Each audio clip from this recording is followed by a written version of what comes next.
Welcome to Oldsmobile 455. Today in the shop, there's another freebie. And like we told you before, the freebie vehicle can end up getting quite expensive. So the vehicle ran, but it was spewing fluid, and got on the trailer, got it here under inspection, found out it was the training lines, fixed the training lines first. She ran really crummy because there wasn't decent fuel pressure. Had to buy a new fuel pump. Fuel lines were rotted, changed the fuel lines. All the brake lines are sketchy, and we get it running. So today it's running, and it's making a horrendous noise. The vehicle's been sitting so long that we're going to have him, you can start that, and then you guys will be able to hear this noise.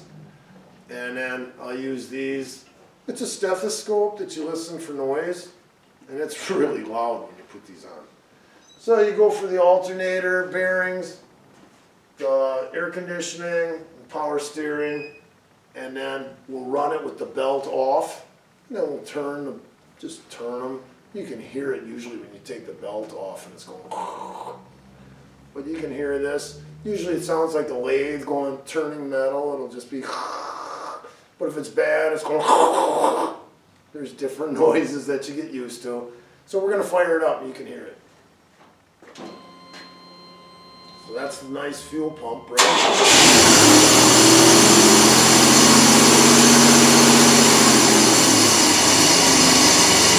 They might have a sticky throttle that is holding it up.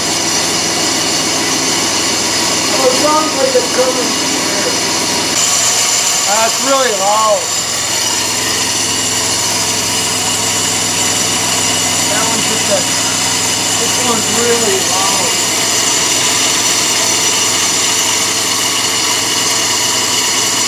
That one's just spinning nice. So we're going to kill it. And then we're going to take the belt off and we'll just spin them individually, and then we'll find out. Most likely it's this. A lot of times air conditionings go bad when they aren't used and moisture builds up in them. First you'll see how even this is making a little bit of noise. But then when you hear this one, now it could be this clutch or it could be the pump.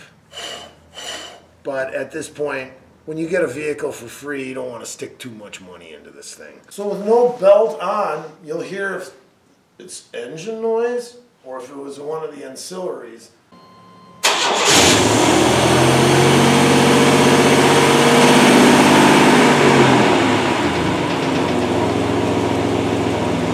Sounds like a lifter starting to tick.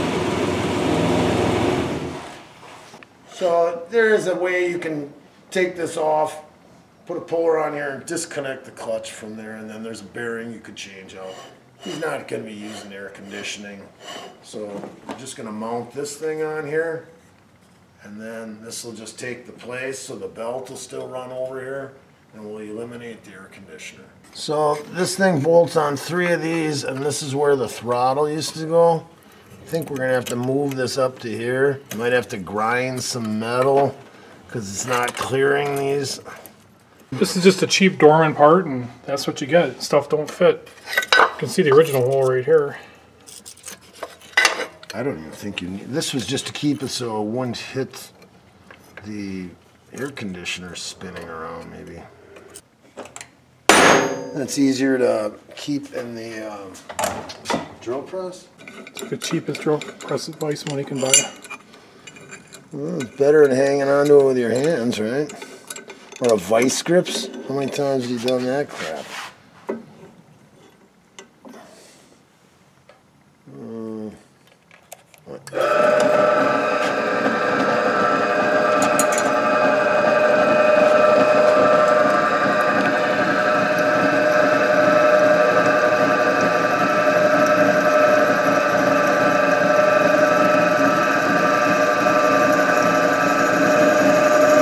I'm sure they've seen a hole drilled before.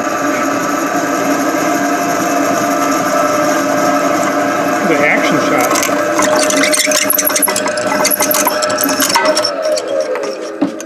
is an old Ellis. Model 90, they don't make this one anymore. You know, if you were doing this when you were a kid, you'd be using a hand drill, you'd be using a hacksaw. You got energy, you can get something done if you want it done bad enough. As you buy these junk tools, they make it a lot easier. Try not to piss too much money away on tools when you got more to put into your car.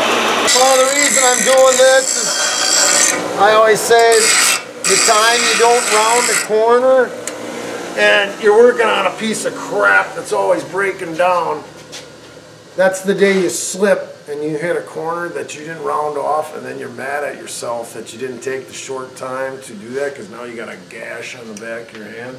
So we just made a little piece of metal and then welded this bracket onto it. Keep these cables located. We lost 10 pounds on the front end, so when we're flying through the fields, we might not nosedive so bad. There's a draw on this battery too, and the cheap fix for now is just to put a switch in there, which is kind of nice though, because when we were welding we had this off and the battery's disconnected. Let's say every time you're going to do some welding on your car or whatever, and you got to go through the hassle of disconnecting the battery because you might end up shorting out your ECM, which is expensive, especially on a vehicle that you got for free. You wouldn't want to stick any more money in than you have to.